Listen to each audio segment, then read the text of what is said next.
అందరికీ నమస్కారం. Welcome back to my channel. ఇంతకుముందు పిఠాపురం వర్మ లోకల్ అని ఫీల్ అయిపోయి వర్మ ఇంతకుముందు ఎంత గొడవలు చేసినా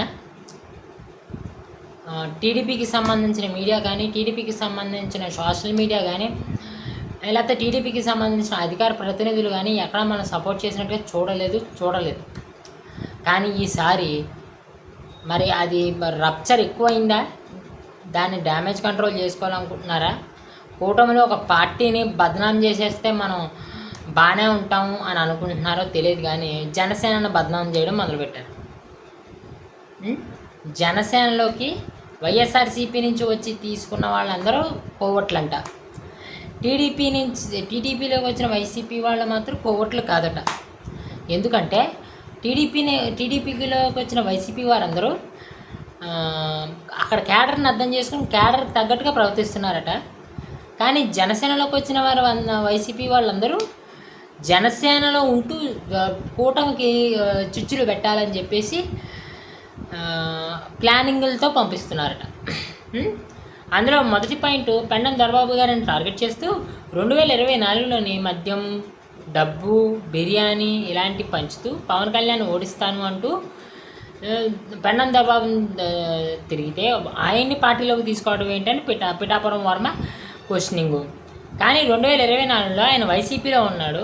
అప్పుడు అభ్యర్థి మన వంగా గీతా గారు, ఈ వంగా గీతా గారికి సపోర్ట్గా ఆయన చేసుకుంటాడు. ఆ వైఎస్ఆర్సీపీకి సంబంధించిన పాలసీయో లేకపోతే పథకమో లేకపోతే ఒక ఆలోచన ఉంటుంది. ఆ ఆలోచన ఇంప్లిమెంట్ చేయాల్సిన పద్ధతి అక్కడ ఉంటుంది. ఒకసారి జనసేనకు వచ్చిన తర్వాత జనసేనకు కట్టుబడి పని చేయాల్సి ఉంటుంది. ఆ మాత్రం ఆలోచన లేకుండా ఈ తింగరే పాయింట్లు ఏంటి? తర్వాత ఈ మీడియాలో డిబేట్స్లో మాట్లాడేది టీ కప్లో తుఫాన్ అండి అంటూ దాన్ని లైక్ చేయడం, లేకపోతే అసంతృప్తి ఉన్న మాట నిజమే, అంతగా ఆయన అలా ప్రవర్తిస్తున్నాడు. కానీ ఆ అసంతృప్తికి కారణం మేము కాదు, జనసేనలో ఉన్నటువంటి వైఎస్ఆర్సీపీకి సంబంధించిన కవర్ట్లు. బుద్ధి జ్ఞానం ఉందా అసలనే ఒక్కొక్కడికి ఇలా మాట్లాడడానికి? టీడీపీలోకి వైఎస్ఆర్సీపీ నుంచి వచ్చిన వాళ్ళ గురించి నేను చెప్తా. అప్పుడు గుమ్మడి జైబాబు ఆయన లోకేష్ గారిని అమ్మనాబూతులు తిట్టలేదా? ఆయన పార్టీలోకి తీసుకున్నారు. మోపుదేవి వెంకట్రమణ ఆయన ఏకంగా జగన్కి సంబంధించిన కేసుల్లో ఒక పార్ట్ ఆయన తీసుకున్నారు. నాని సంగతి సరే పార్థసారథి ఒకనొక వీడియోలో లోకేష్కి ఏం తెలిసి బొచ్చు, చంద్రబాబు నాయుడుకి ఏం తెలిసి బొచ్చు అంటూ తిట్లు మొదలు పెట్టాడు. వాళ్ళు మీరు తీసుకుంటారు. వాళ్ళు ఎలాంటి వాళ్ళు? అధికారం ఎక్కడ కనబడితే అక్కడ ఉండే పక్షులు. కాంగ్రెస్లో అధికారం కనబడింది, కాంగ్రెస్లో ఉన్నారు. వైఎస్ఆర్సీపీలో అధికారంలో వస్తుందని 2014లో ఉన్నారు, రాలేదు, పోరాడారు. 2019లో అధికారం వచ్చింది. జగన్ గురించి ఏం తెలుసుకున్నారో, లేకపోతే మాకు అధికార దాహమే ఉందనుకున్నారో, మళ్ళీ 2024లో టీడీపీలోకి వచ్చి టీడీపీలో జాయిన్ అయ్యి ఇక్కడ అధికారం అనుభవిస్తున్నారు. మళ్ళీ ఈ కూటమి ఓడిపోయింది అనుకో, మళ్ళీ అక్కడికే వెళ్తారు వాళ్ళు. ఈ అధికార దాహ పక్షులు ఇవి, అధికార దాహ పక్షులు. జనసేనలోకి వచ్చినటువంటి అందరూనే కోవర్ట్లు వైఎస్ఆర్సీపీ కోవర్ట్లు అని అంటున్న మీరు, పవన్ కళ్యాణ్ ఏమైనా చిన్నపిల్లడా? పవన్ కళ్యాణ్ గారికి తెలియదా ఏంటి ఎలా ఉంటుంది కదా అని? 10 ఏళ్ల పాటు పార్టీని బాగా నలిపి ఉండాల్సిన వాళ్ళు ఉండి పోయే వాళ్ళని పోయేలా చేసి ఎవరికి కావాలో వాళ్ళు ఉంచుకుంటున్నారు. 2024లో మాకు కొబ్బరి బొండం మా కత్తి మహేష్ మీకు తెలదా? విజయవాడలో ఎంత రప్చర్ చేసి వైసీపీలోకి పోయి ఇప్పుడు ఎలాంటి పదవి లేకుండా ఒక మీడియా ప్రతినిధిగా కూర్చుంటే వాగుతున్నాడు తప్ప పీకిందేముంది?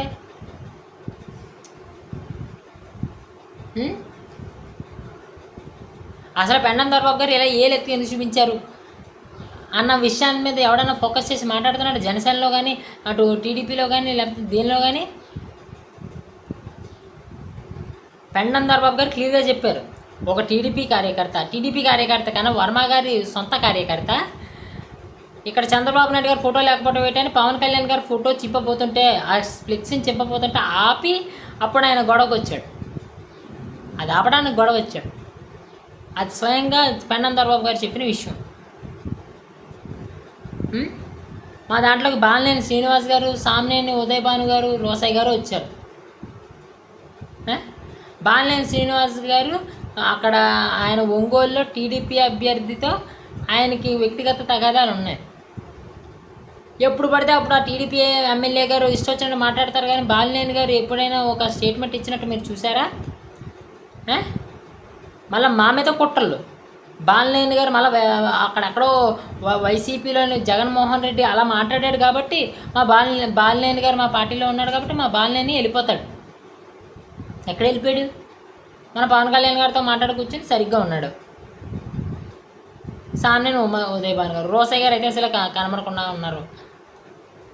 మీ వల్ల కదా మా పార్టీలోకి తెచ్చుకున్న పెద్దలు, లేకపోతే మా పార్టీలో ఉన్నటువంటి పెద్దలు యాక్టివ్గా ఉండలేకపోతుంది. ఆయా నియోజకవర్గాల్లో మీరు ప్రదర్శిస్తున్న అధికార ప్రదర్శన వల్లే కదా మేము ప్రజల్లోకి వెళ్ళకపోతున్నాం. ప్రజల్లోకి వెళ్ళటం అంటే మా మా మా ఆలోచనలు ప్రజల్లోకి తీసుకెళ్ళటం కాదు. కూటమికి సంబంధించిన ఆలోచనలు మేము ప్రజల్లోకి తీసుకెళ్ళాలని అనుకున్నా మమ్మల్ని సైలెంట్ చేస్తున్నారు. బాలినేని గారు కానీ, రోసయ్య గారు కానీ, సామినేని ఉదయ్ భాను గారు కానీ వచ్చి నాకు తెలిసి సంవత్సరం 6 నెలలు అయింది. ఎటువంటి కుట్రలు చేశారు? ఇప్పుడు ఎటువంటి కుట్రలు చేశారు? పెండం దర్బాబు గారు వచ్చిన తర్వాత ఈ గొడవలన్నీ జరిగినా మీరు ఏం గుర్తు లేదా? 2024లో ఎలక్షన్స్లోని పవన్ కళ్యాణ్ గారు టికెట్ ఇచ్చినప్పుడు వర్మ కార్యకర్తలు ఎంత పిచ్చి పిచ్చిగా వాగారో. అక్కడి నుంచి కదా గొడవ మొదలైంది. అదంతా వదిలేసి పెండం దర్బాబు గారు రాకముందు చేసిన గొడవలన్నీ వదిలేసి పెండం దర్బాబు గారు వచ్చిన తర్వాత జరిగిన గొడవనే తీసుకుని ఇది వైఎస్ఆర్సీపీ ఎంతసేపని ఏడుస్తారు వైఎస్ఆర్సీపీ అని. 2 ఏళ్ళు అయింది. ఎన్నో కంపెనీలు పెట్టుకున్నారు, పథకాలు నడుపుతున్నారు. వాటి గురించి ప్రచారం చేసుకోలేరా? ఎప్పుడు చూడు డిబేట్లో జగన్మోహన్ రెడ్డి కనబడతాడు, లేకపోతే విజయసాయి రెడ్డి కనబడతాడు, లేకపోతే లిక్కర్ స్కామ్ కనబడుతుంది, లేకపోతే ఆ వివేకానంద స్కామ్ కనబడితే, లేకపోతే నేను కుదిరితే జనసేనకు సంబంధించి నువ్వు నెగిటివ్గా నడపడానికి ఒక కథ కనబడుతుంది. క్వాంటమ్ వ్యాలీ అని చెప్పి ఒక డిబేట్ నడిపి అసలు క్వాంటమ్ వ్యాలీ అంటే ఏంటో రాష్ట్ర ప్రజలకు మీరు ఎప్పుడైనా ఒక చేశారా? దానివల్ల వచ్చే లాభాలు మీరు ఎప్పుడైనా క్లియర్గా పొలిటికల్ నాయకుల్ని పెట్టకుండా దానికి సంబంధించిన ఎక్స్పర్ట్లను పెట్టి మీరు డిబేట్లు నడిపారా?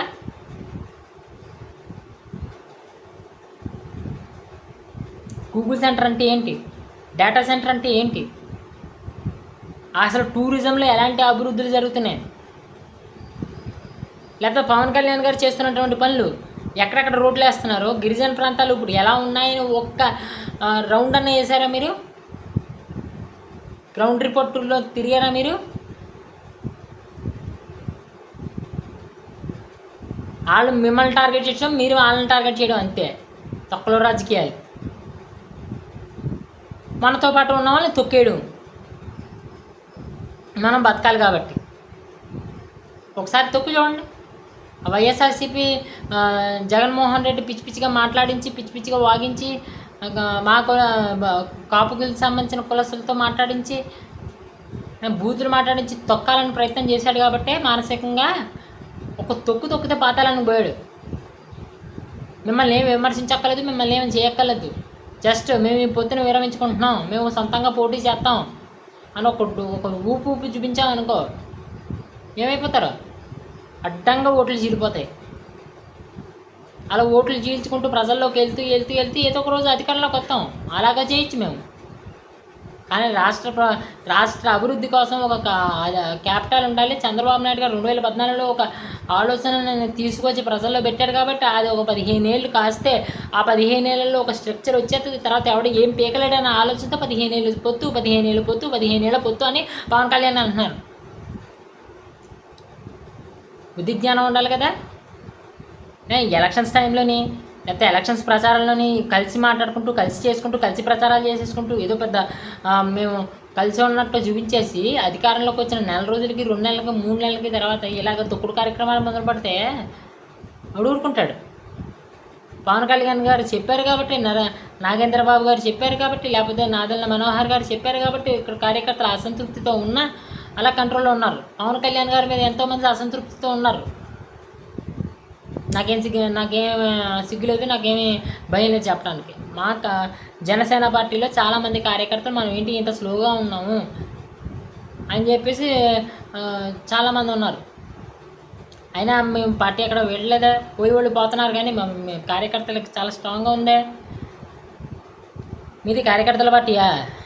కార్యకర్తల పార్టీ అయితే చెప్పింది చేయాలి. మీ అధినేత చెప్పింది చేయాలి. మీరు అధినేత చెప్పింది ఏం చేస్తున్నారు? మీరు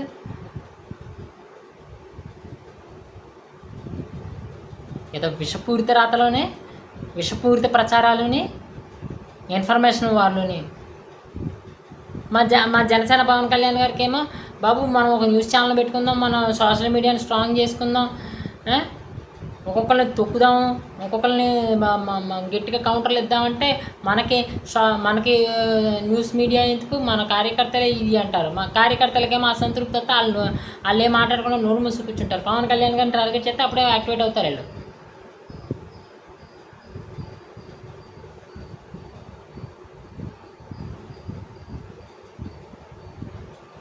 కొంచెం సిగ్గు తెచ్చుకొని సరిగ్గా ప్రవర్తించాలి.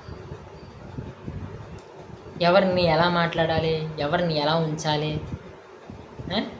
తెలుసుకుని చెయ్యండి. అవసరానికి తగ్గట్టు మాట్లాడండి. వచ్చి అప్పుడు 2 ఏళ్ళు కాలేదు, అక్కడ 15 ఏళ్ళు అంటున్నాడు అంటే మీ దగ్గర కింద బతకాలా? మేము ఈ పొత్తులో ఎదగకూడదా? అలా ఎదగకుండా ఉండాలని మీ పిచ్చి పిచ్చి రాతలు, పిచ్చి పిచ్చి కూతలు అని చేస్తారా మీరు? పిచ్చ పిచ్చ ఎనలైజులు, ఎనలిస్టులని చెప్తాను ఈసారి నుంచి ఒక్కొక్కరి సంగతి. ఒక్కొక్కరికి పవన్ కళ్యాణ్ గారికి వ్యతిరేకంగా కానీ, జనసేన పార్టీకి వ్యతిరేకంగా కానీ అన్యాయంగా మాట్లాడితే, అక్కడ పాయింట్ లేకపోతే వీడియోలో ఒక్కొక్కరికి తాడు తీసేస్తా. నా వీడియో కనుక నచ్చితే లైక్ చేసి, షేర్ చేసి, సబ్స్క్రైబ్ చేసుకోండి. Thank you.